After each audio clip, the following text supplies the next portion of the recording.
Mahigit sa 80 taon pagkatapos ng trahedya, ang wasakin ng Titanic ay nasa mahigit sa 12,000 malalim na paa. Sa pagkalubog ito ang alamat ay namatay at ang isil nilang sa parehong oras. Naiisip niya na ang Titanic ay hindi lumulubog, sila ay itinayo ito sa lumampas na likas at Diyos. Ika-10 ng Abril, 1912, ang Titanic ay nakatayo na handa para sa paglalakbay ng dalaga sa labas ng daungan ng Southampton. Humigit sa 1,000 mga pasahero ang sumakay sa pinakamalaking barko na kailanman ay itinayo. Mahigpit nilang kinuha ang kanilang mga lugar ayos sa klase, parehong mga milyonaryo at mahirap na imigrante. Para sa lahat ng mga ito ang patutunguhan ay pareho, ang New York. Sa ikatlong klase, maaaring makuha ng isang tiket para sa 10 pound papuntang lupang pangako. Sa mga nagawang magbayad nila na 10 pound ang nagtagpuan sila ng papag na pinakamababang antas ng Titanic. Naglalakbay kami sa ikatlong klase dahil sa iligtas ng ama ang lahat ng kanyang pera para sa tinda ng tabako. Nais siya sa pagbukas ng Kansas. Ang komandante ng Titanic na si Kapitan Smith ay isang nakaranas na mandaragat na may matatag na reputasyon.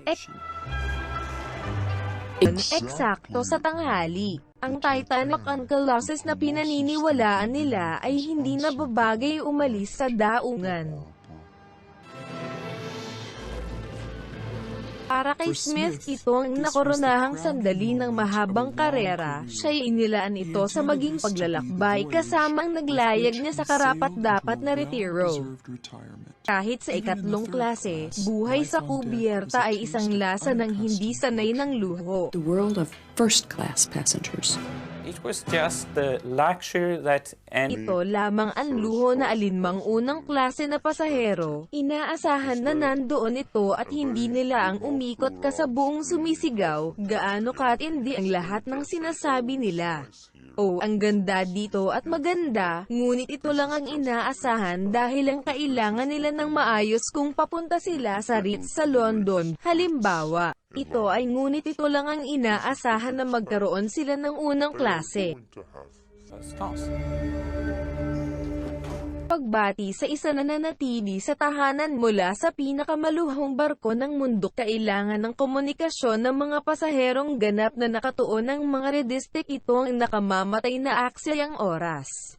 Parami ng paraming madalas na signal ang mapanganib na yelo ay hindi pinansin sa Morse operator.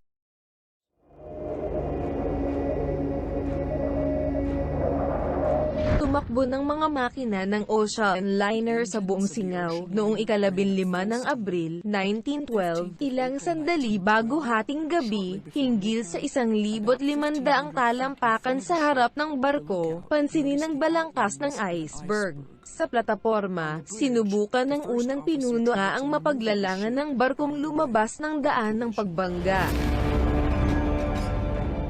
Umiling-iling at nagkalat ang barko, ilang mausisa ng mga pasahero mula sa una at ikalawang klase ay umaakyat sa kubyerta upang magkaroon ng isang hitsura. Sa harap ng kubyerta nagsimula ng ilang laro ng football na may piraso ng yelo kasama ang nakatingin sa ibang mga pasahero. Alam niya na isang bagay ang nangyari ngunit naisip nila na nasira ay inayos ang ilang sandali at ituloy ang paglalakbay ng barko. Malalim sa lumutangan barko, buksan ang butas, ibinuhos ng tubig, at nagsimula ang papasok sa silid ng boiler. The boiler room. Nagpunta ng ama sa kubyerta upang makita kung ano ang nangyari. Nagbalik siya at sinabi ng ina, ang barko ay parang nagkabanggaan sa isang iceberg. Kunin ang mga bata at kunin mo sila sa kubyerta.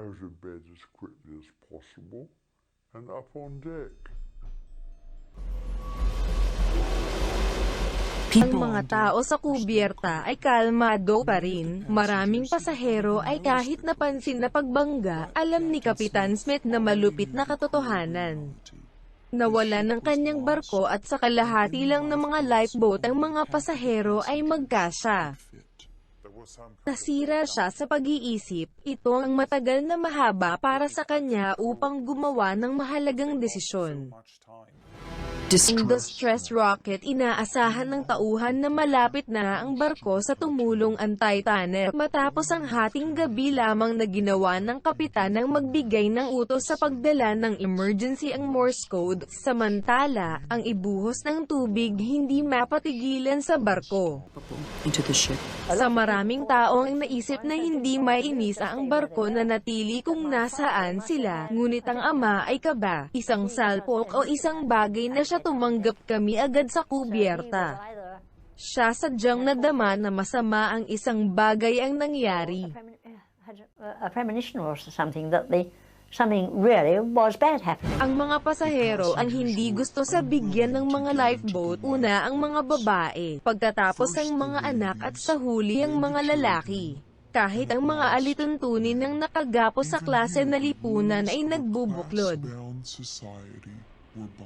Ang problema ay ang sumusunod. Ang una at ikalawang klase na lalaki ay kumuha ng una sa mga lifeboat. Hindi dumarating ang ama ko. Maaaring hindi tumakas siya. Sa ilalim ng pagkasindak ng kubyerta ang nasira. Sinubukan ng mga kakilabot na pasahero upang umabot sa kubyerta. Pinigilan sila ang mga miyembro ng katauhan ng barko. Ito ang iniisip ko ay kakilabot na hindi mayroon ng parehong pagkatataon upang tumakas bilang ang mga milyonaryo. Ngunit ang ilang mga milyonaryo ay nanatili sa sumakay. Sa halimbawa si Isidore Stratasay ay hindi nais na kumuha ng lugar ng isang babae o anak. Ang kanyang asawa na si Aida na nanatili sa kanya at namatay. Si John Jacob Ascor ay kumuha ng lugar para sa mga buntis na kababaihan sa isa sa mga bangka ngunit siya ay nanatili. Si Benjamin Guggenheim ay nais hanggang mamatay bilang isang ginoo. Gusto niyang bumalik sa kanyang kamaro na may isang bote ng champagne. So many. Nanatili ang maraming babae at bata sa likuran ng Titanic. Bigla ang puno ng mga tao sa kubyerta, parang dumarating sila mula sa bahay langgam, ngunit ang nawala ng mga lifeboat kahit ano pa.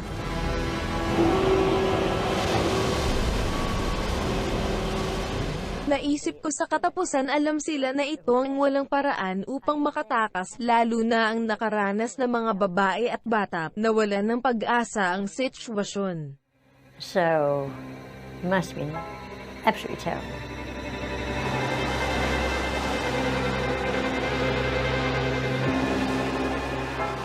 Sinubukan sila upang lumayo mula sa tubig hanggang sa sila'y maaaring umakyat hanggang sa popa. Wasakin ng Titanic sa dalawa at manginig ang popa na sobra na ito ang umiling ng mga tao. Pagkatapos ang marami ay malubhang sugatan at mga bangkay sa lumulutang ng tubig. Ang huling larawan ay kakilabot na alaala una at pangunahin sapagkat sa tingin ko ang kamatayan ng ama ko. When I see it sinking. Sa 20 nakaraan ng 2 nilamon ng alon ng ano, hanggang natapos, ang pinakamalaking barko sa mundo. 1,475 pasahero ang nawala ng buhay, alinman sa nagyayalo o naglulunod. Lumutang ang mga bangkay sa tubig sa buong mga lifeboat. Lifeboats. Pagkalipas ng 1.5 oras, kinuha sa mga nakaligtas sa ibang barko. Puno ng pag-asa, umaasang balita kahit hanggang sa kamatayan mapagpasya ang paraang klase, 2 sa iyo ng unang klase, kalahati sa iyo ng ikalawang klase at meron lamang kalahati sa iyo na kumuha ng isang ikatlong klase ng tiket na nakaligtasang sakuna. The Titanic was the Isa pang bagay ang lumubog sa Titanic ang bulag na pananampalataya sa teknolohiya, kung may sasabihin ngayon. Isang bagay na tulad nito ay hindi mangyari, maaari ito'y sinagot kasama ang isang salita, ang Titanic.